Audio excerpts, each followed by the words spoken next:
Right, good afternoon. Welcome to Voxel's final masterclass in our spring summer series. We're going to give just a minute for folks to come into the Zoom room.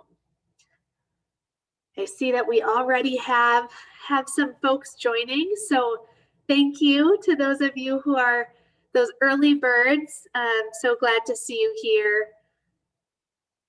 with parents, educators, grandparents, caregivers, early learning advocates, all coming together to talk about a really important topic of childhood nutrition. So we're going to give a few minutes for more people to come into the room.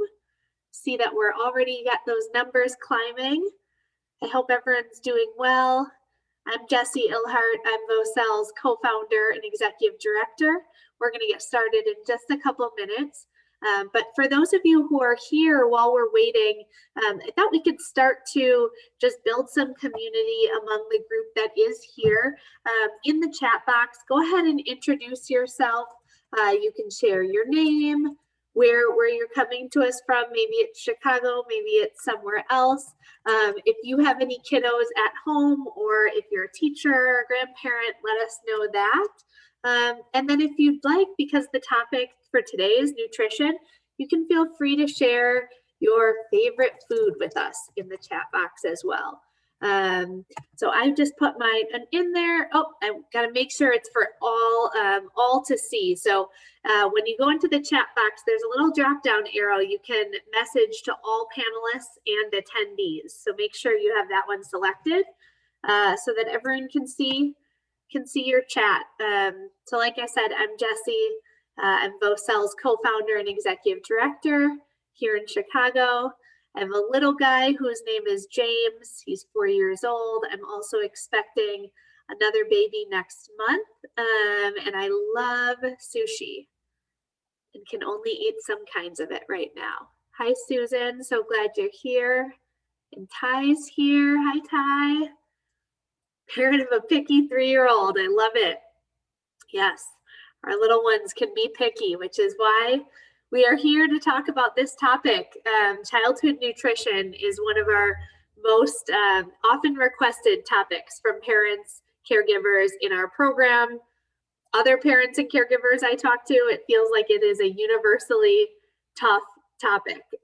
So we're here tonight to bring you an expert who can share with all of us and probably teach us all some things tonight in the next hour. Catherine's here. Hi, Catherine. We got some pizza lovers. Greg's here. Cheese in all its form. Yes, absolutely. Half my family's from Wisconsin, and I like to use that as a claim to a big cheese fan. Farida is here. Thank you. Great to have you here. And like I said before, we'll have parents, educators, grandparents, caregivers all here today. I think it's such a beautiful thing when we can bring together this community where we're all coming from slightly different places, but sort of united by this common bond that we care about young children's development. We want the best for them. We're working side by side to make that happen. So thank you for sharing in the chat and helping to build that community as well. And tonight we're here to talk about what a balanced diet actually means, right? It's something that's talked about all the time, but what does it actually mean when we think of a balanced diet? What do we need to be ensuring that our toddlers or preschoolers or young children get in terms of nutrition? And then also it can present challenges sometimes, right? When little ones who are asserting their independence, and we know that's what they're supposed to be doing, right? Young children are supposed to be testing those boundaries, establishing what they like and what they dislike. But that can make things hard for us as adults when they are asserting that independence, especially around food. So we're going to talk more about that tonight. And our special guest who's here, Andrea, is going to share strategies with us, share some research and tips. So I'm excited to go ahead and get started. For anyone who just came in, we were just putting into the chat a little introduction to yourself. So feel free to share your name, where you're coming from. If you have little ones, their ages, and then any favorite foods that you have as well. And like with all of our master classes, we like to start with a couple quotes just to get us in the headspace. And I thought that this one was a bit humorous, right? The definition of toddler: someone who can't hear their name being called repeatedly, but can hear a bag of chips being opened through 3 walls and a thunderstorm. And I thought how true I feel like that is for my son. For him, it's something about a bar in any form, like a cereal bar, a fruit bar, any kind of bar. It feels like he could have 20 of them a day and still want more. And so thinking about some of that selective hearing that comes in at these fun ages. Also, if you would like, in the chat, feel free. I know we talked about our favorite foods, but if there's anything that you think is sort of odd or strange that your little one is just loves or is obsessed with, go ahead and put that into the chat as well. Could be a fun thing to share. And then the second quote here: the hardest decision a parent will ever have to make is letting a child make a decision on their own. And I thought that was appropriate with some of what we were talking about before in the framing around how independence and growing independence in our children can really intersect with childhood nutrition. And so, like I said, it's a hot topic, something among Voxel's Child Parent Academy families, among our staff, is something that we talk about as being a challenge. Most of us are talking about it in regards to little ones, right? Like 2, 3, 4 years old. Seeing some of you in the chat, Michelle, Siobhan, introduce yourselves and the ages of kids that you have at home or have been caregivers for.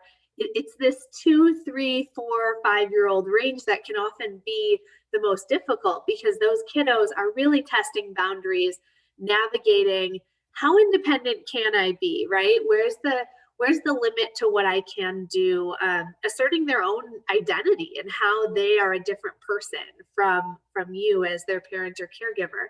And for us as adults, I think that's really hard, because if I'm honest with myself, as an adult, as a grown-up, I enjoy having control, and I've gotten used to having a fair amount of control, right? Deciding what I'm going to wear each day, what time I'm going to get up, what I'm going to have to eat. And when our kids want that control too, it can make everything extra stressful. So with that in mind, we're going to spend the next minutes learning about strategies that we can use to support our kids, but also to support ourselves through this journey and through these challenging times. I also like to share, when we begin these master classes, a couple logistical notes. So first, you can use this time to sort of sit back, watch and listen. Don't worry about taking any notes. Know that the recording will be shared after this. We always share out the materials from the presenters and the recording in the next day or two, so you can expect to get that in your inboxes. Know that there is a diversity of backgrounds here. So I mentioned that before. There are folks who you saw in the chat are in this space themselves from a professional standpoint, right? Who are early childhood caregivers or work for nonprofits. There are other folks who are coming from the background of parent caregiver, thinking about their own little ones. And so know that some information may be new to you, some may be old hat, and that's okay. We hope everyone will get something out of today. And then finally, and this is my biggest plug, please submit questions. We want this time to be for you. This is a big part of Voxel's work, is thinking about how do we spread brain science, child development knowledge in a really digestible way. Right, something that it's not in a textbook. It's something that we can all make sense of and apply to our own kids. How do we do that? And so one of the best ways to do it is to have real conversations with you about what's actually going on with your kiddos, what's hard. Know that you can put it in the chat box, but also you can use the Q&A button. I think it's at the bottom of your screen. And then you get the opportunity to say if you want it to be anonymous. So please submit questions as you're going. I'll see those questions and I'll be able to pass them along to our guest, Andrea, towards the end of her presentation. And then a real quick intro to Voxel for anyone who's new to our organization. Voxel stands for Viewing Our Children as Emerging Leaders. And we are a nonprofit right here in Chicago whose mission is to help ensure that every child has the foundation to learn, grow, and lead. And we really do that work in pursuit of thriving children through adults, through grown-ups in their lives. So we strengthen the capacity of parents, caregivers, and educators to help their young children thrive. And that is done primarily through child-focused programming that we're thinking about, where can we bring, where are the communities that really haven't had access to this type of programming, where we can build parents and caregivers and educators competence, but also connectedness to one another, so that folks are learning from experts like Andrea, but then also learning from the community group that we bring together. So that's a little bit about Voxel and what we do. And then I also wanted to share some tenets of our philosophy and how it relates to nutrition. So I will be the first to say that nutrition is not an area of great expertise for Voxel. We are very focused on early learning, early education, literacy, language, social emotional development.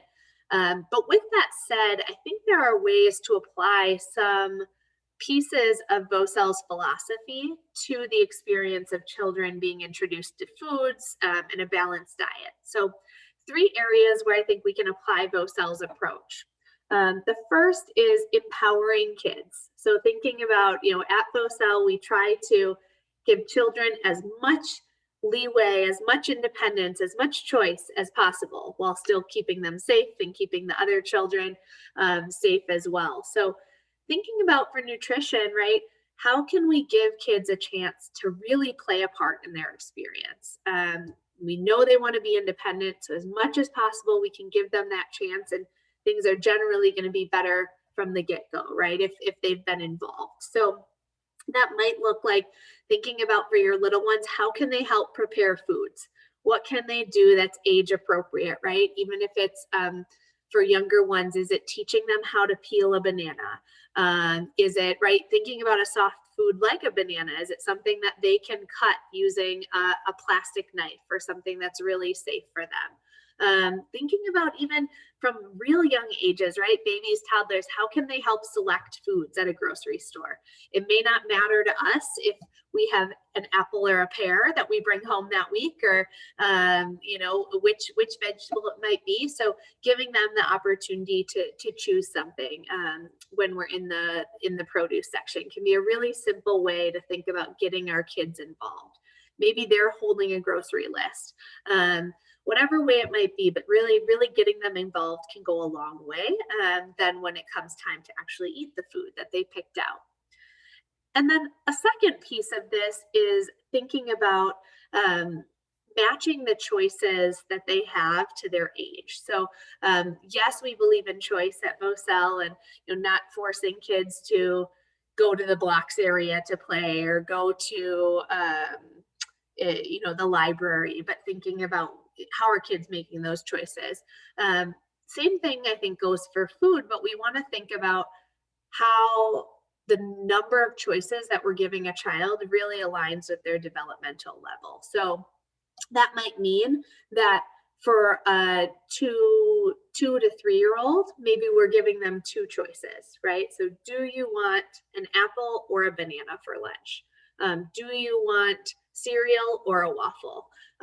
Knowing that too many choices can be really overwhelming for children. So they might not be able to make a choice. They might have a tantrum, all sorts of things. As they get to those older ages, like ages 4 to 5, we can give them 3 choices, but still making sure that you're okay with all of the choices, right? So thinking first, what are the things that I actually want them to have?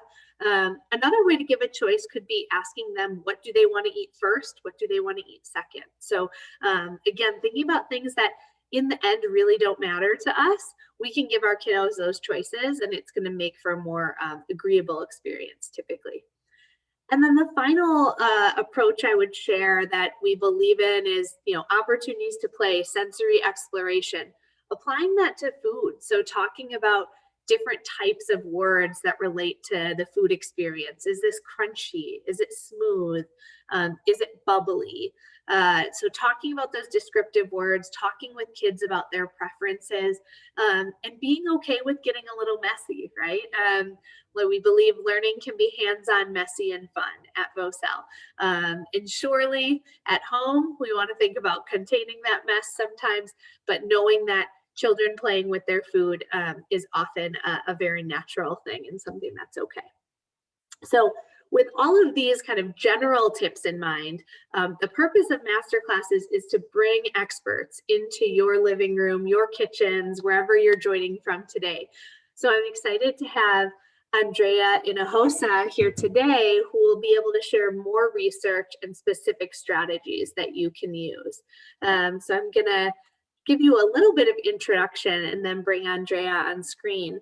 But Andrea has, as I was mentioning to her before, a lot of letters behind her name, has done a lot of work in this field. And she's actually the first registered dietitian to specialize in prenatal mental health for the state of Illinois, and the first and only nutrition student and registered dietitian to nationally be accepted into the Albert Schweitzer Fellowship.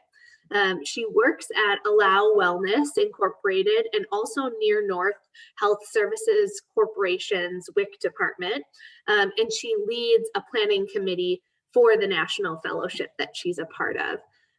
So we're really excited to have Andrea here. She's going to share with us some tips and tricks that can help make mealtime a success, up-to-date information about what kids need to fuel their brain and body growth, and hopefully you'll walk away with some fun strategies that you can use. So like I said, please keep those questions coming, even if they're really specific to your child. That no problem. I'm sure other people have the same question. So please send those questions to us in Q&A. And Andrea, I'm going to turn it over to you. Thank you. I'm going to share my screen so we can also start the presentation. And I'm really glad you introduced me, because then I don't have to introduce myself. So it's loading, it's showing on my end, but if you don't see it, feel free to just comment and then we'll adjust on here. So I'm going to present on nutrition, basically a good overview. There's so much that we could touch on. So there are going to be a few things that I won't be touching today, but if there's questions, feel free to comment on that. For example, we won't go into depth on physical activity. And then I'll try to go more in depth on picky eating, knowing that there were a lot of questions related to that topic. So again, I will leave some space on the end, and I will share this picture for celebration because August is Kids Eat Right. So in the media, you should start to see with the Academy of Nutrition Dietetics, a lot of free resources that will start to pop up for the month of August. So as a good resource, and this PowerPoint will be shared, that can be a main view where you can go and see some free handouts, some free videos, and get some accurate, updated information. Okay, so let's start. Nutrition guidelines, a little few things to know. So one big thing here is Healthy People 2020. Healthy People 2020 was created in a way for us nationally to meet these national nutrition guidelines. And I picked a few out and I used the table source here that shows based off our factors, so children, what are our goals? So, and sometimes I like to just add this in the beginning. I'm not going to go step by step. You'll have the PowerPoint and review each one. But the reason I share this is because nationally, sometimes we're always thinking as parents, you know, maybe my kid is not eating enough, or maybe they're eating too much. But we already have a baseline and a target of where we're kind of leading on. And so if you even know that your child's within those normal limits, this can even be a nice little good factor to look at and say, you know what, my child is eating about half a cup of fruits a day. And so again, this is just sharing, and it talks about the goals here in the US that we're trying to work on nationally with all our kids. And it's focused on toddlers and preschool age. And so I'm going to move on here. So minerals and fiber. I got iron, zinc, calcium, and of course fiber. I put in the numbers on there because I like math and I like these numbers. Will they be as relevant for you? I truly don't think that you need to be focusing on numbers. I feel like that's something, if the doctor told you your child is low on iron, then we can maybe go a little bit further in depth. But I did add this on here as a reference. So you see that the difference between when your child starts to get older does increase, but not by much, right? And a lot of these minerals, the main ones that are important, that's why I highlighted iron, zinc, and calcium, because they're the 3 minerals that here in the US, many children are low on. And many times now the US has a lot of fortified cereals, a lot of food items, even orange juice that you can go to the store and it'll say that it's fortified with calcium, zinc, and iron. And it contains enough to meet your child's daily needs. So as long as they're eating dark green vegetables or fruits, they're most likely meeting these requirements. But even if they were just eating cereal for breakfast, most likely they're still meeting the requirements, because a lot of our food here in the US is fortified with 3 main minerals that around the world we see the deficiency, but even in the US we've seen. And then I added fiber on here because recently in the last couple of years, we've seen many children have a lot of GI issues. And a lot of times it has to do because they're not eating enough fiber. And so fiber, again, we have 2 different types of fiber, and I won't go super in depth on it. In fact, towards the end, I will kind of explain why we're really just following the My Plate. And we just want to promote as much new foods as we can, particularly a lot of our fruits, our whole grains, and our vegetables. If your child is even eating 2 or 3 of those food groups for 2 of the meals out of the day, they most likely are meeting their fiber requirement. In fact, this is the #1 question a lot of parents will sometimes ask me. So then, is my child eating enough fiber? And a lot of times the child is, and it's the parent that isn't. So I always put this requirement on here because if you look at your nutrition labels for fiber, it will say the gram amount.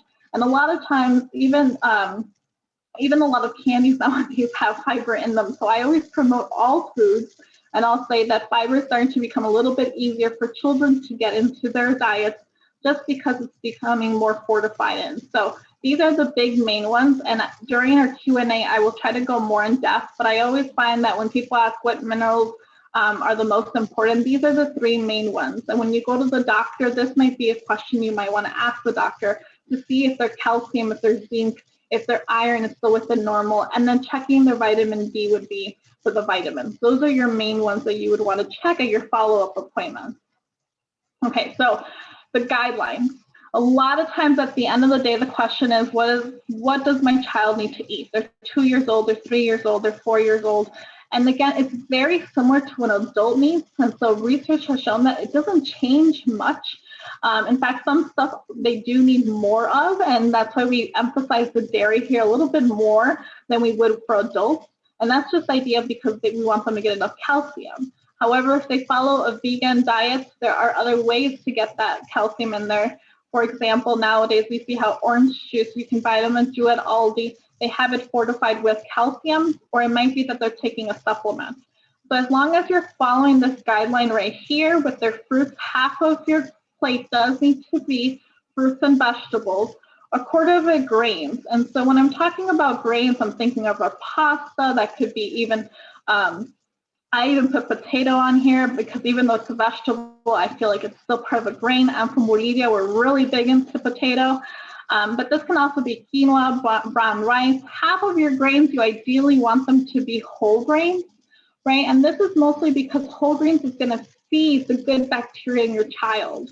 And so if you feel like currently your child is dealing with GI issues, whether that means they have a stomach ache or they're not eating as much, it could be that there is something going on. And a lot of times the first thing I'll ask is, what whole grains are they eating, right? What are they eating at home? Is it just all white rice? Is it white bread? And sometimes parents will say, you know, I just have a hard time getting my child to eat whole grains. So that is why we give white rice. And I'll say you can do a combination. So one easy way is to do half of white rice and then half of brown rice, mix it in until they fully are used to the texture of it. Now, I put this link on here, and on the next slide, I'm going to show a screenshot of where this would lead me, but this is a good resource for you to go if you want something very focused and very detailed based on your child's age. So when we're thinking about calorie requirements, the average calorie requirements can be about 1,200 calories. And if you click on that link, it'll give you, and this is actually a screenshot, so you can see exactly how detailed this My Plate all of a sudden turns into a more focused and, okay, well, I know they need to eat fruit, but what is the minimum requirement that they need right now? What should they be eating? And what does that really mean, right? What does 1 cup actually mean? And so I have, this is like a nice download thing that you can get. Each time you click on one, it'll go into more details. This right here will allow about a 1,200 calorie requirement. If your child's really active, maybe they can even handle more, but even children can eat about less and still be meeting their nutritional needs. So if you're still unsure if your child is meeting their needs, one of the simple ways to see if they're growing. Whenever a child is not meeting their nutritional needs, the first thing that you're going to notice is their weight. Their weight will start to either drop or will increase by a lot, right? So you want to keep track of the pattern that's going on and then going to the doctor and asking. During COVID-19 nowadays, Amazon has made the growth charts, and you can buy the growth charts, you can buy the scales for your children at a much cheaper price. They've online now with the USDA and the Academy of Nutrition. They have videos that show you how to measure your child's length if they're younger than 2, and if they're older, they do the same exact thing, just so you can even do your own measuring. And so the Academy of Nutrition even has its own app that allows you to log in that information to get an idea. So if you really wanted to go very in depth, you definitely can. And I even laid this out for all the parents who do like a good reference. And so this gives you protein, 3 ounces. You got your dairy, that's 2.5 cups. Your grains that are about 4 ounces. Now you'll see on here it says 4 ounces. So half of that would be 2 ounces. So half of those 2 ounces, you would want that to be whole grain. So it's not that much. You're really just introducing maybe a half a cup or a quarter cup of brown rice a day, right? And that right there would have met the requirement. So it takes little by little introduction to each new food, and then you'll notice that slowly their appetite will also increase.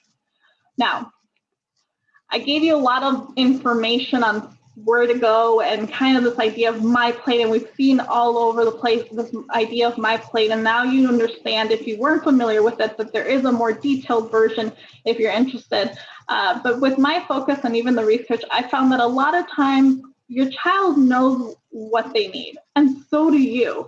Naturally, as humans, we will start to crave things that we are deficient in, which is why we see the children who are low in iron or are low in zinc, they start to crave certain things. Like they start to crave water, they start eating stuff that's starchy because their body is naturally trying to find those minerals that they're missing.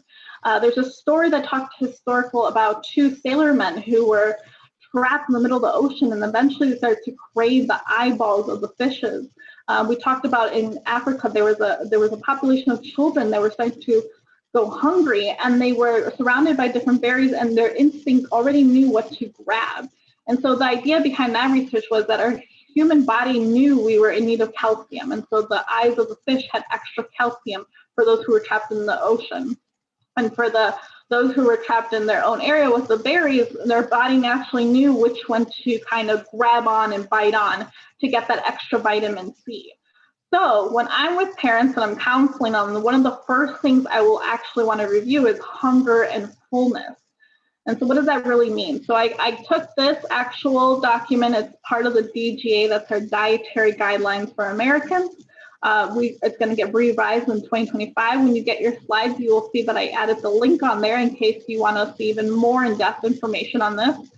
And so signs of hunger, and I'm going to focus on here when we're looking at the 6 through 23 months, anyone who's around 1 all the way up to 6. After 6, it is a little bit similar, but it can change. So you'll see if they're hungry, they might actually point to the food, they might reach for the food, they might verbally even say they are hungry, depending on the age and depending how they consider what hunger is. They might open their mouth similar to when they were a baby, when they're moving their mouth like a fish kind of puckered or moving side to side. Some kids at a young age will still kind of do those similar signs, and as parents, we start to kind of know when our child is hungry and when they are full. And so one way is to kind of be aware of what does my child do when they're hungry and what do they do when they're really full, and then spending time with them so they understand what it means to be very hungry and very full. And the whole point is that we want them to be somewhere in the middle. We don't want them to get to the point where they are purposely crying, right? So like when they were a baby will do its hunger cues. We call them the early cues, and that's their way of saying, I'm hungry, feed me. And if you're not listening or not aware of those cues, eventually the baby will just burst out crying and their face might even be red. And that's their way of saying, Ma or Pa, like, I'm hungry, you're not listening to me, and I'm still hungry, and now I'm just gonna cry. Well, kids will still have their own version of that too. So it's important to understand, like, okay, I think the reason why my child is acting out is probably because they haven't eaten and it's been over 4 hours or it's been over 3 hours. And if you want like a ballpark time, so sometimes I have parents who will say, you know, I allow my child to decide. Like, in fact, I do focus on this a lot. I focus on hunger and fullness so much, but sometimes I feel like my child is still hungry. Even when I feed them, and then all of a sudden the next thing I know, they're hungry again. And I'll say, well, it could be that they're just burning those calories because they're that active. A lot of times when I ask, how active is your child? And they'll say, oh, he runs around all day. He's the most active person I know. Well, that might make sense why he's craving food almost every hour and a half or every 2 hours. It's natural in that sense for him to then say, I'm hungry. What we would want to assess then is for him to know he can assess his fullness. Does he push the food away when he's done, or is he just grabbing a bite and playing and then knowing that he can come back, right? And so in this section, once you understand the hunger and fullness, then you can start to create a little bit more structure. So they know when breakfast is, when lunch is, when dinner is. And this can be related a little bit back to when they were a baby, right? Where there was a point when they were newborn and you were probably up all day and all night. And eventually, slowly but surely, you notice that there was an increase of sleepiness, maybe, right? Hopefully. And then the idea is that you eventually want to implement mealtime. Now, if they're truly not hungry during lunch and they won't finish their meal, it's okay to say, all right, you know, you're full because you're acknowledging the fullness, right? And then afterwards, if they're hungry, you allow them to eat. Now, many times then, parents are saying, well, that's the thing though, they don't eat all their lunch and then later they're hungry and so then they start to eat A, B, and C. And I'll say, well, at the end of the day, you are also the parent. You know what healthy is. Many of us already know what we consider healthy, right? And a lot of times I'll say, you know, at a child's age, it doesn't matter necessarily what you give them as long as they're getting promoted to new foods, because anything can be considered healthy, right? If you want to introduce your child to hot dogs because it's a family tradition that you guys all eat hot dogs at baseball games, then do that, right? And if they're still hungry afterwards, offer something you would prefer that's nutrient dense. And so that's where I lead to this. I try to use the phrase nutrient dense because it's important that you empower your children to choose the food that they want to eat, but then also provide options that you know has minimal added sugars, like the cereal on here, that maybe has more vegetables. And we're only looking at this because we want them to get the necessary vitamins and minerals they need so that they can grow, right? This doesn't mean that you should avoid providing, for example, here they have the hot dog on here where it says high sodium meats, and then they have the ground lean meats, right? That doesn't mean that you shouldn't allow your child to have hot dogs, for example, unless they're at a choking hazard, depending on their age. It simply means that if you know your child isn't eating enough, then when you provide these options, try to provide options that are all nutrient dense. But acknowledge that food can always be healthy, and whether you consider it quote unquote unhealthy. So in the eating disorder realm, since I do see a lot of eating disorder patients, I always say that, you know, at the end of the day, you're just trying to get a well-balanced meal and a well-balanced food. And I would encourage many parents to actually promote things that you know you even eat. If everyone eats cake for birthdays, allow your child to have cake then, so that they're not restricted. Because many times, once we start to try to have this perfection side, we are restricting so much without intentionally knowing that we end up causing some kind of harm to a child. And the main cause that comes out of that is picky eating. And so this last slide I have on here is saying that there is no such thing as normal. But if you want an actual comparison, another way to compare, because many parents still are saying, okay, fine, I understand there's no normal guideline, there's no normal plate, my child can eat different, it's all individualized, but I still kind of want an idea of what their portions should be, what they should be eating. I kind of planned out this meal area here. So this would be a typical toddler's portion for a whole day. They might have 2 servings of dairy. That could be equivalent to a cup of milk, maybe 1 cup of yogurt, maybe about an ounce and a half of cheese. Maybe it's tofu that they're having. That's 1 ounce to 2 ounces of tofu. Maybe it's having their dairy from other sources. because we're thinking with their calcium and their vitamin D, and maybe they're getting that from the orange juice, like I mentioned before. Maybe they're getting it from the grains. They might have about an average of 1.5 ounces. And just to give you an idea, an ounce, you can kind of measure that by your thumb right here. And so that's an ounce and a half of meat. So for all the parents that are saying like, yeah, my child is not one of those children, they actually do not eat a lot of meat, I'll say, well, think about it. This is only an ounce to an ounce and a half. That's actually not that much. A lot of times we end up giving our children so much food because that's how we eat. And we assume, well, maybe if I cut that in half, that's what they should have. And so their body will naturally know how much they can handle. And a lot of it may be texture. Meats can be one of the things that children will be the most pickiest on because of its texture that's very tough.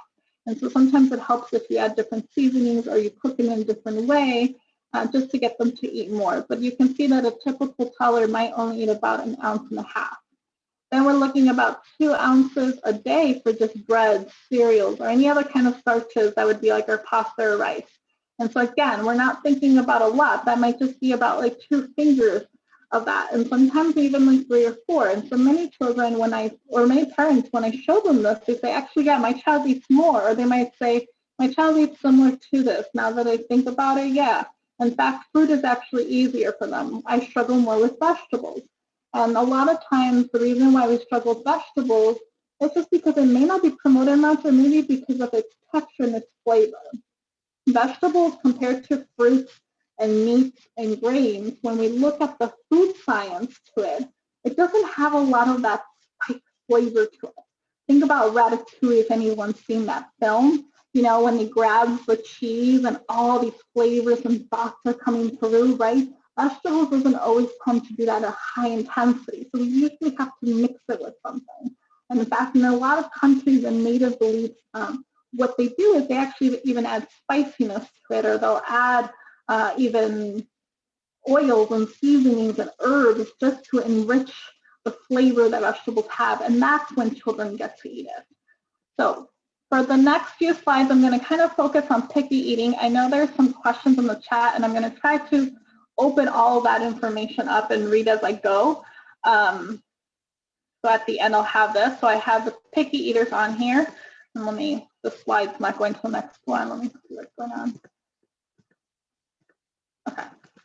So what is picky eating? So picky eating can be a child just not eating enough of a variety of foods, and they might be rejecting that because it's not familiar, or it's too familiar to them, or they're unsure of it.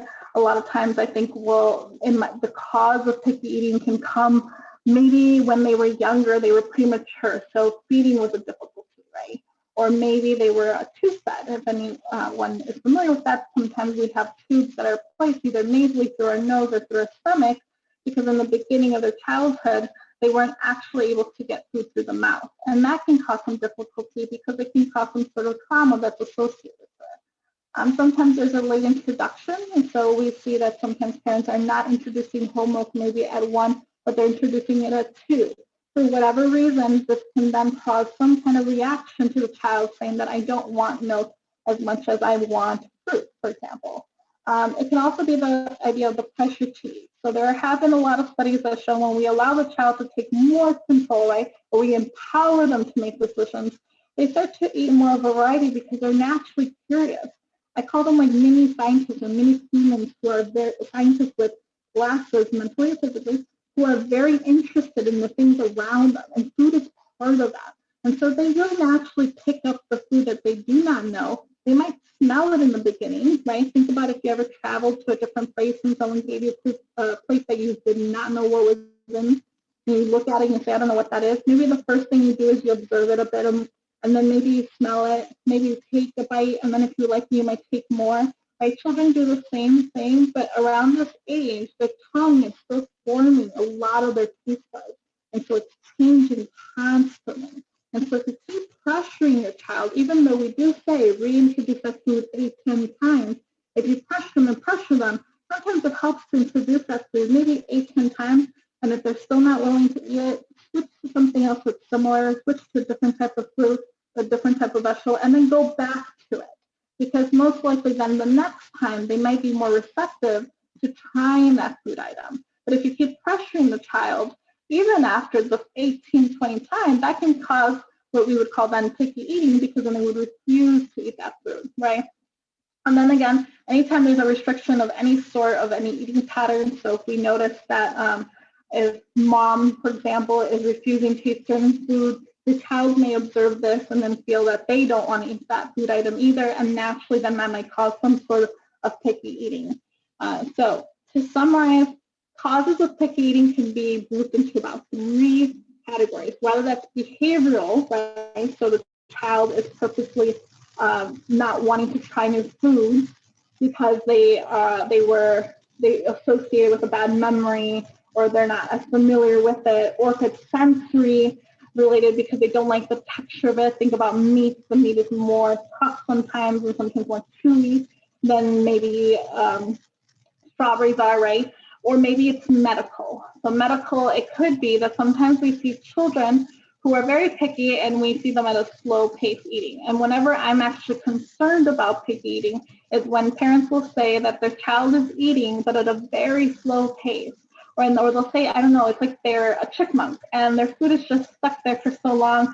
And I don't understand what's going on. Sometimes we're having lunch for 2 hours and they're still not eating. And so then we start to wonder, I wonder if the child maybe has swallowing difficulties, or I wonder if the child is refusing to eat that food item because it gives them stomach problems and they're not sure how to verbalize that yet, right? So sometimes what I'll suggest for any parent who is worried that the child picky eating isn't a natural thing, because remember, about 50% of children at some point, or 50% of adults really, I should say, at some point when they were a child, they were picky, but it's a natural reaction because I call them like this mini scientist humans that are exploring and they're curious about it. And at the same time, the tongue is forming all these taste buds that are naturally changing constantly. And as a parent, that can be frustrating because 1 week they love broccoli, and then in 3 weeks from now, they hate broccoli, but they love fish, right? And it's because as they're growing, their taste buds are also forming. So I always tell parents that's why it's important at that age, when they're 2, they're 3, they're 4, they're 5, that you promote a variety of different food items, right? So think of your My Plate, but think about culturally what you eat at home, so that you can provide more of an opportunity for your child, not just to grow healthy, but to be more aware of their food, but to be aware of their culture, their traditions, their history, but it's also to just avoid picky eating.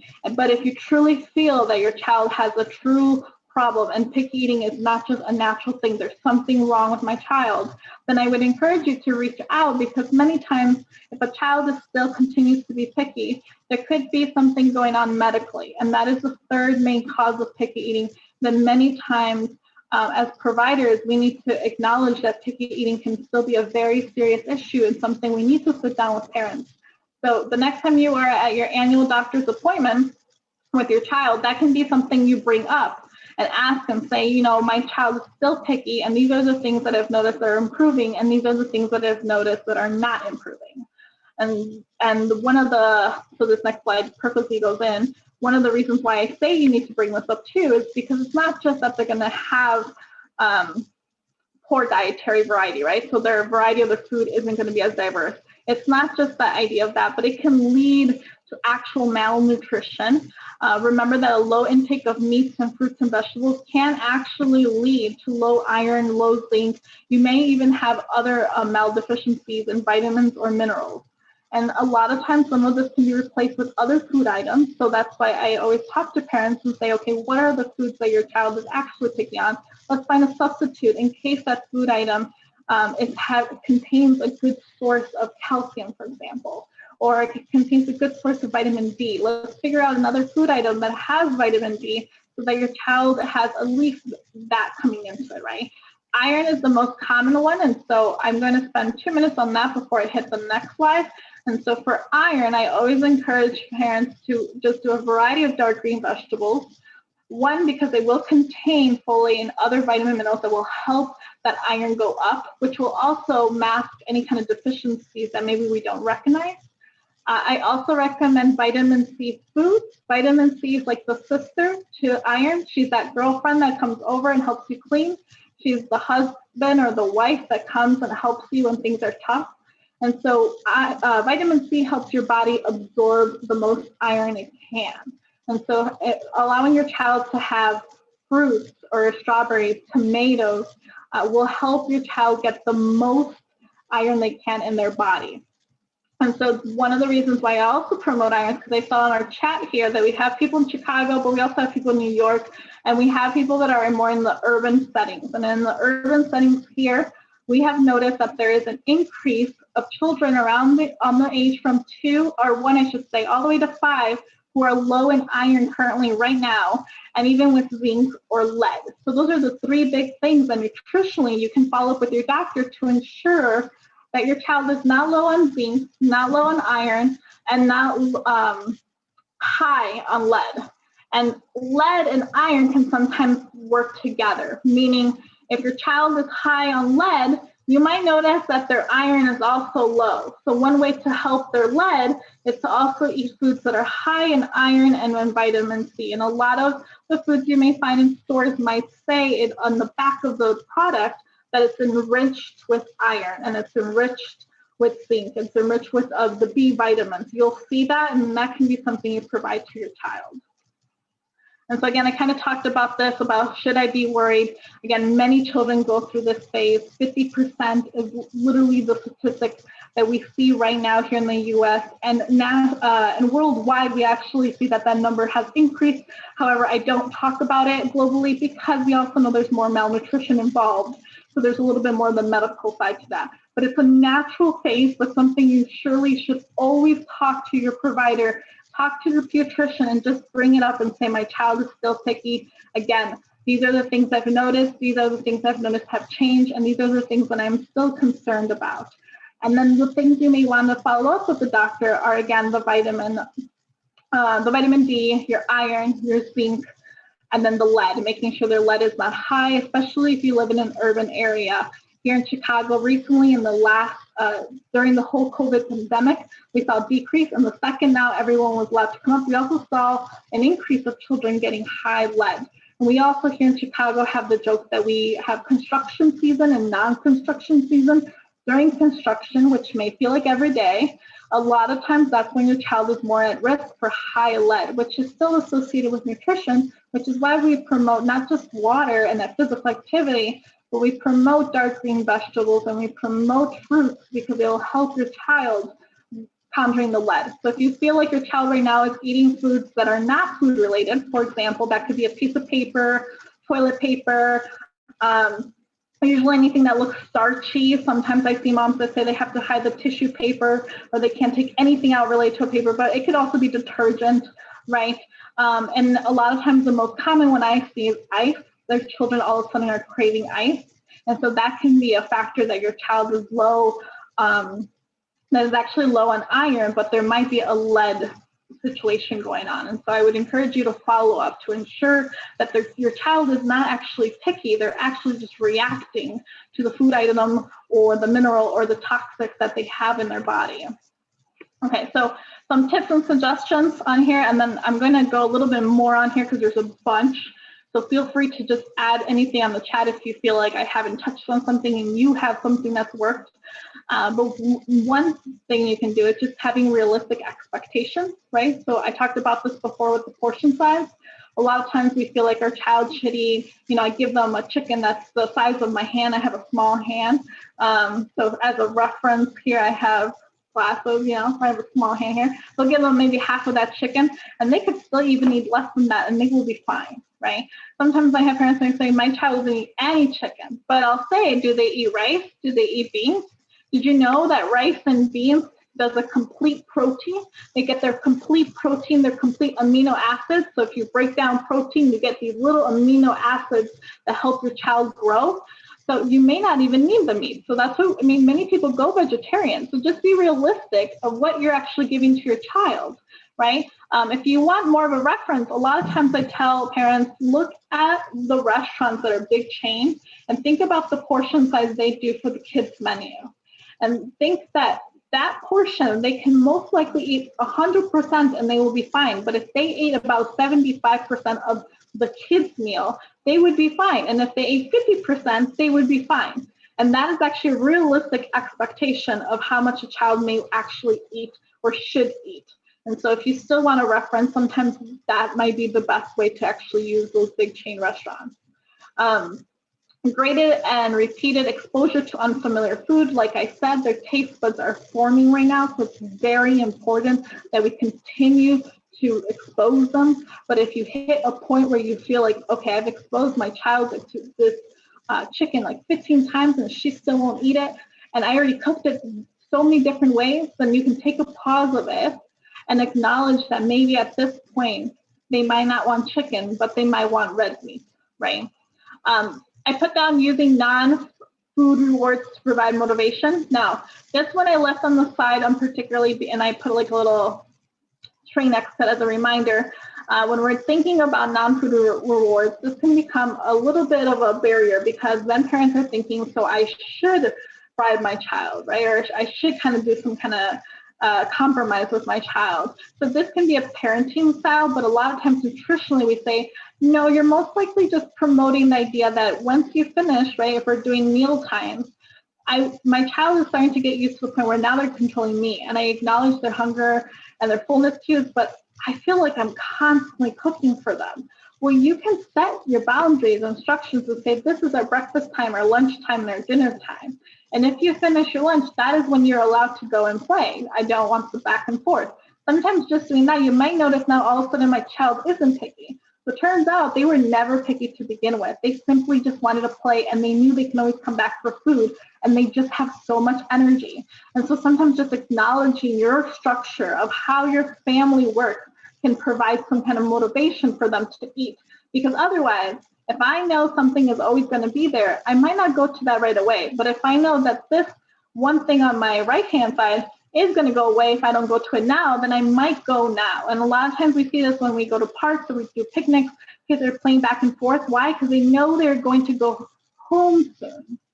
And so they choose to say, I'm going to play, come back, take a bite. I'm going to play, come back, play. And so if you acknowledge that actually we're going to stay here for a good 2 hours, maybe you should eat first. Let's eat together, right? We want to promote family meals, and then we're going to go all and play. And that can be a way to motivate them. And having a positive approach again, making sure this positive approach is not even done physically, but also verbally. So you as a parent have the responsibility then to acknowledge that if you want ice cream and you have some kind of food guilt around ice cream, make sure verbally you say, we're all going to have ice cream, versus saying, I really shouldn't have this ice cream, but I guess I'm going to order some too. Because your children will hear this. Even at a very young age, children not only feel the vibe of somebody, right? Think about when you enter a room and you're like, something's off about this room. Like, I can tell someone's mad right now. Something doesn't feel right. I'm just going to walk away, right? Children can feel that too. And if anyone knows their parents better, it's them, right? They're with you almost maybe 100% of the day, or maybe 90, 50. They still recognize your personality. They know how you are. And if you start to associate certain foods in a negative way, they might naturally, whether subconsciously or them knowing they're doing this, they might start to avoid it because they're starting to see ice cream as a negative thing. Or it might cause confusion for them, thinking like, I love this. I don't understand why mom hates ice cream. And eventually, as they get older, where they hit their 8, 10, 12, that's when they start to say, maybe ice cream is bad. Because, for years, my mom still says that. And I'm not sure why, but it's because subconsciously, when they were younger, they were hearing these words and they were feeling these feelings, and they start to slowly know that ice cream may not be a good thing. And so that's when the labeling happens of saying ice cream is unhealthy when it really isn't. And so I always say, try to have a positive approach, because at this age, your child is a scientist. They are observing everything, whether they know it or not. And so verbally, you can say the wrong thing unintentionally, or perhaps you might do the right thing, but you say the wrong thing, right? So don't add any pressure and just have fun with the food. You want to be that role model to your child and say that you're going to try these foods with them. Or if you know you're not eating enough vegetables, start putting more vegetables on your plate. And if they don't want to, just acknowledge that you love vegetables. Let them see that you're eating vegetables. And this can be an easy way to help them improve it, right? You also want to make sure that you're promoting their appetites by limiting snacking, or snacking right before that lunch and right before dinner. So when is it a good time to snack? So listen to their hunger cues. But if you know you can do it an hour before, even 2 hours before, think about that. Think about maybe, let me try 2 hours, because every time I give them a snack 30 minutes before lunch, I know that he or she will not eat anything, right? So try to think about your child too and their behaviors. You may already know their hunger cues and their fullness signs more than I will, right? And so you can honestly decide when those snacks should start to be limited and the type of snack.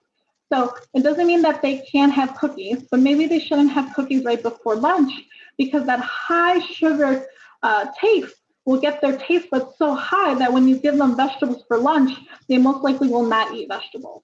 Same with juices. Sometimes it's better to provide water before, and then you can do juice after. Think about it as if it was a dessert. And then they might be more likely to even drink water, but eat their full meal. I also put having social food experience, such as family meals, but this also means even having them involved in cooking, right? Or in the production of food. So when they're 2, you can have them easily tear up the lettuce. That's something I'll suggest for parents to do. Or you can have them rinse the fruits and vegetables with you.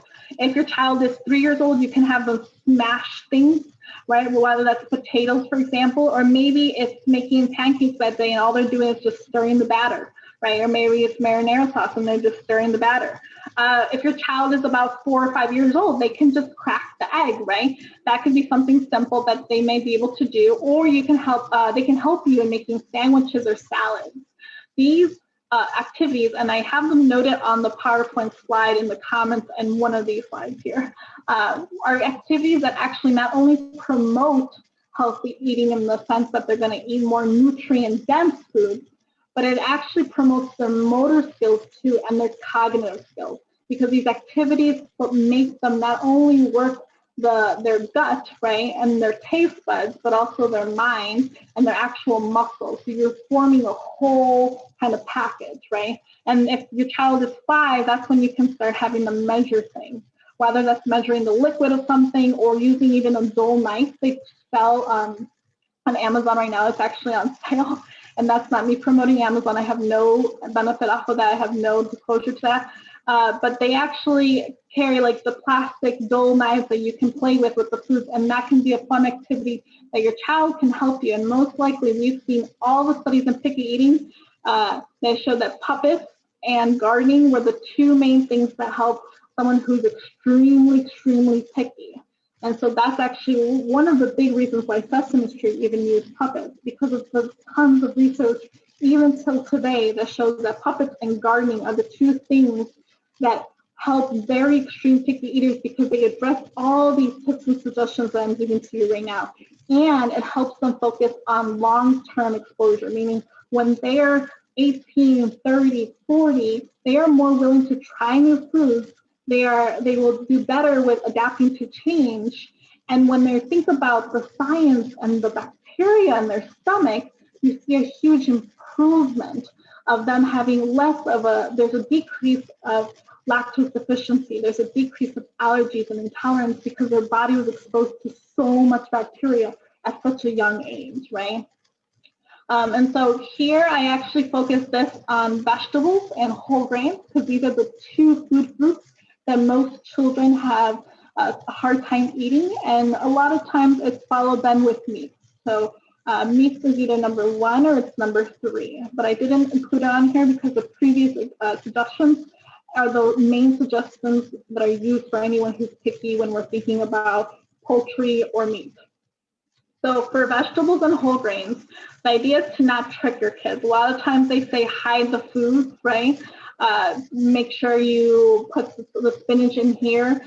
It's good to let your children know what's out there. The media is already going to be exposing them to so many things, right?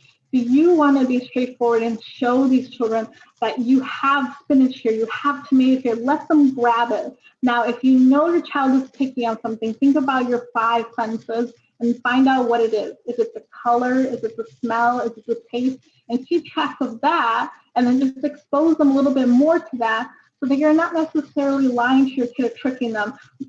All our studies have shown that when you do start to trick your kids, that can actually promote more picky eating.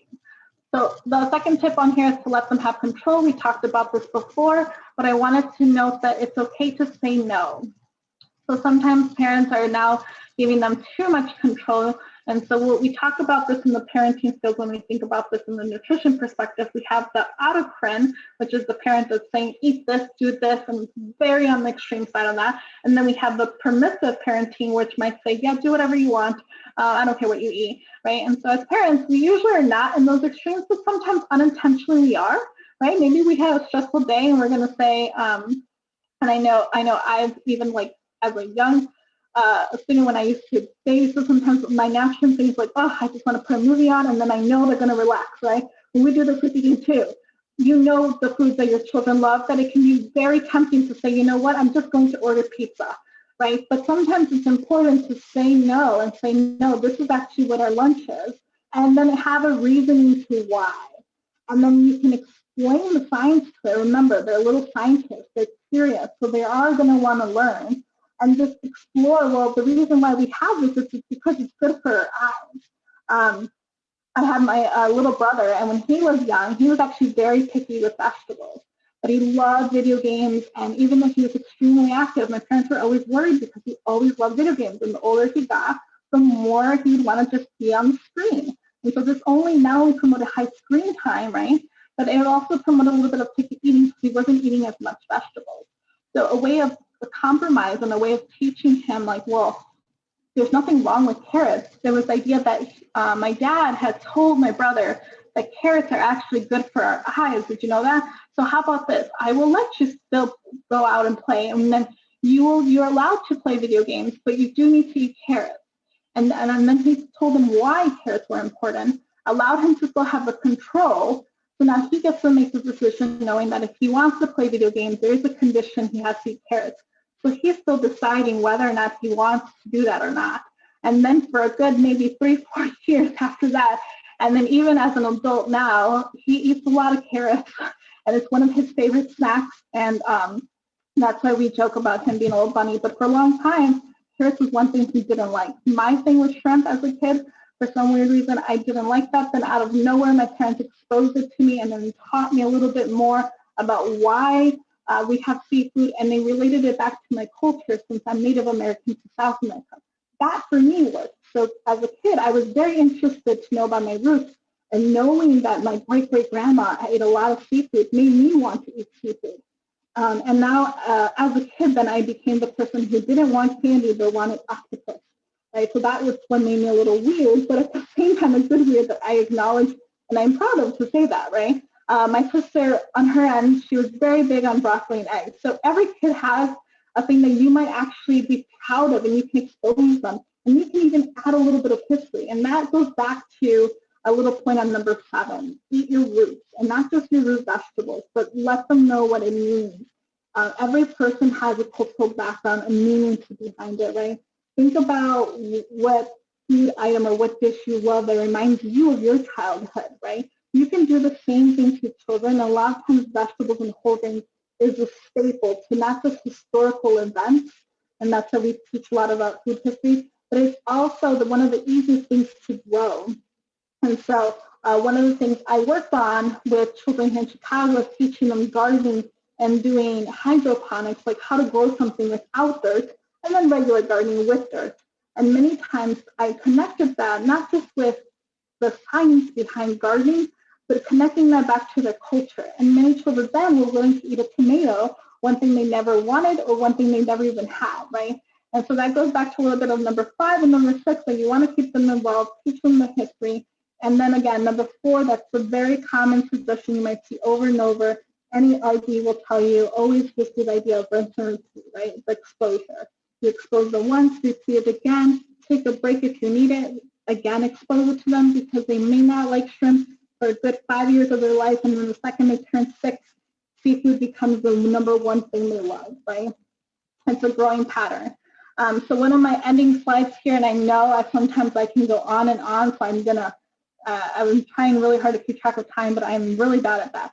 So in the end, I want you guys to know that you do know what is best. Everything takes step by step. So just take a moment, be in the moment. Family meals are important. Take a breather, acknowledge, become ratatouille, become those mouses who acknowledge the bite. Take taste the savory of the actual tomato that you never knew was savory, right? Think about the sour in a tomato. Think about the sourness in a strawberry. Think about the difference between two strawberries. And one of the biggest, easiest things that I work with the speech therapist when we do early intervention for anyone who's 3 and under, who's malnourished or dealing with the same condition, is we actually give them a strawberry. We show them the word of a strawberry. We show them a picture of a strawberry. And then we say strawberry in our native tongue and then in English, unless English is your native tongue. And then we have them just play with it for a while. Then we bite it so they physically see us. And then I verbally tell them how I think of the strawberry and say that. And then they try it. And we keep doing it until they fully take a full bite and swallow. And over time, we notice now then they have a higher increased chance of not only eating strawberries, but they're improving their motor skills and cognitive skills, right? And so those are one of those basic, simple, everyday things you can do. And I encourage almost every parent, if you're still dealing with a picky eater, learn from it, have fun with it, go to the dollar store, get one of those tablecloths, put it under on the floor so there's like no mess. Some children are very messy, I acknowledge that. Put a variety of options you know they love, right? So foods that they really, really prefer, foods that you're still on the fence, you can't tell if they like it or not, and then foods that they've never tried before, and then a few foods that you know that they don't like at this moment. And then put that all on there, and then just leave them alone and let them play with the food. If there's a mess, there's a mess. At the end of the day, you know you have a tablecloth that you'll just lift and throw it away. And then you leave them with a positive experience. If they only ate one bite and you have a whole selection, you give them a positive experience and you talk about that one food item to them. They are learning about it. It just takes time, and it's important to celebrate those steps. I'm going to move on here. It's just a little frozen on my side here. Okay, so I'm going to leave it on here. So here is my time for the Q&A. I'm going to open up the chat on my end so I can view some of this information. And then I left my contact information. So right now I work for Allow. I mainly see eating disorder patients and some who are children, but I am a pediatric dietitian, so I do consult and I mainly work with Feed to Succeed because Feed to Succeed not only deals with early intervention, but they deal with picky eaters and they also deal with breastfeeding, and I am a lactation consultant. So I left that information here, and then obviously to always credit everything I do. If anyone loves the slides or the animation, that's the information. So the credits to the presentation template, I left that on the bottom. So now I'm going to kind of go up on here to read some of the comments just to see everything, but let me know. I'm going to open up the floor for questions. I think, Andrea, that most of the chat is comments, but we did have a few people feeling that the information was helpful or having similar stories. We did have a couple questions come in though. One very specific. I know you're not an Amazon consultant, but if there's any way you can share links with us at Voxel, we can send those out after. I think folks were asking for the Amazon links for the knives you were talking about, or any of the kind of things that would support the activities. And then also a couple questions came in about vitamins. Do you recommend vitamins for young children? Is that necessary? There's all those gummy vitamins that are out there. Sort of, what would you recommend? Yeah, so for multivitamins, so in general, and even in WIC, once a child turns 2, you can buy over-the-counter medication, which is a supplement of a multivitamin for children. And if you definitely are, and I always encourage, if you are that busy parent, you know, you work 9 to 5. My parents used to work a lot. Sometimes my mom at one point had 3 jobs, right? And somehow my dad still always happened to have a home cooked meal. In our household, it was separate. My dad was the cooker, my mom worked, and then my dad worked. So it was a very busy household. And so if you really truly feel like your child isn't getting maybe the vitamin D that they need or something, it doesn't hurt to give a multivitamin. Now, if you know that your child will not take it, you can always do the gummy version, which is usually easier, and you can take actual gummy bears and mix it with the vitamin in there. So then they think they're just eating gummies and it's a treat that they have for the day, but there's the actual multivitamin. You can be straightforward if you know your child would like that information to let them know. If they won't eat the gummy, then you could buy the Flintstones. So anyone who was born in the 90s may know this, otherwise it's much older, but they do have the complete Flintstone. They still sell them. What I love about them is that they have the complete package. They actually have calcium, unlike other program multivitamins that sometimes don't have enough calcium.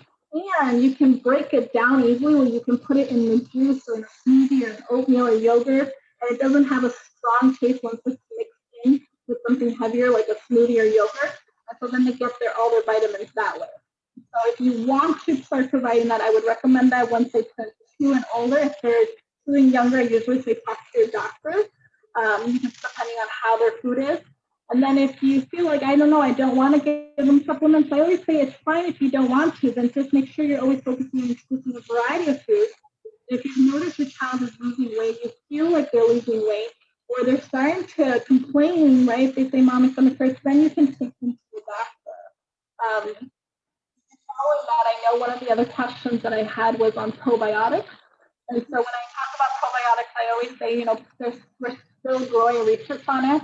At the end of the day, would I recommend it? If your child is very picky and they have stomach issues, the main reasons we might do probiotics for children is if they have stomach issues or they might have skin issues.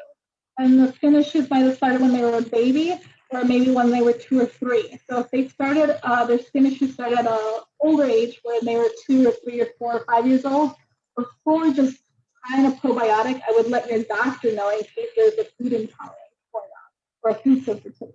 And if there isn't, and they're still not dealing with the food as well, maybe they're not going to the bathroom, and it's been 2 or 3 days and they're still not going, then a probiotic may be helpful.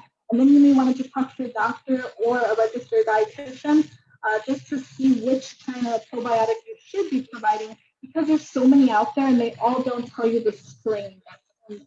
And only a few strains have actually been fully researched, and they're still needing more research to kind of answer the sub-questions. Great.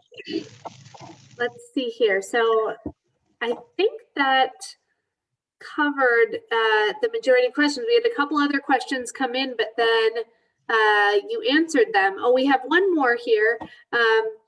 If your child always has had constipation issues, is it okay to give your child a probiotic daily? Is that something that you would recommend? Yeah, I would, but I would also say we would want to discuss it. So at this point, I would say, let's talk to your doctor. Right now, many insurance, because of COVID-19, they do cover nutrition sessions more than usual, and sometimes that might be something you get free sessions, right? And that's not promoting me, that's just promoting any dietitian that may be covered. And so then you might want to assess, because for me personally, I try to see how much of this constipation are we dealing with. Is there blood involved? Do they have cramping? Is there other symptoms going on? Like, do they get constipation and then there's diarrhea all of a sudden? Do they complain about a sore throat, or have you noticed that their skin is more dry than usual? Any of these things might show us a sign that they are actually maybe excessive on something else. So sometimes a probiotic isn't needed. For example, I have a lot of moms that really want to make sure that their kid gets enough fiber. So they actually promote so much fiber because they're giving so much vegetables to the kid and fruit, and they don't actually have a lot of fat. And I'll be like, I think what your child is missing is ice cream. And they'll be like, what do you mean? I think the child just needs a lot of fat in them, because for poop to come out, you need a good fiber so that it forms, but you need fat so it comes out. And a lot of days now, we want to make sure our child is the healthiest they can be. And that's why I try to avoid the idea of like, let's think about healthy eating, because by trying to be the healthiest, you might actually end up causing your child to get constipation. And that's actually a common reason. So before starting probiotics, I usually say, let's think about how long has this been happening? And I'd ask those questions. Great. This is so helpful. Thank you. And we had a couple people sharing in comments that this has been really helpful. Like I said, we'll send out the recording to everyone. But before we wrap up for tonight, I just want to share with folks, what's ahead for Voxel. So this is our last masterclass of the spring summer series, but stay tuned because this fall we are going to have our early expressions event again, which this year will be a series. We will have some remote offerings, some of the virtual offerings that it's going to be coming this fall. So that is on the way. We'll always be sharing that information on our website, on our Instagram, on our Facebook. So make sure you're following those things if you're not already. And then a just really big thank you to Andrea, and thank you to all of you for joining as well and spending part of your afternoon with us. And as you know, Andrea shared her contact information. You can always reach out to us at Voxel too. And we hope you have a great rest of your night. Thanks again. Thank you. Thanks, Andrea.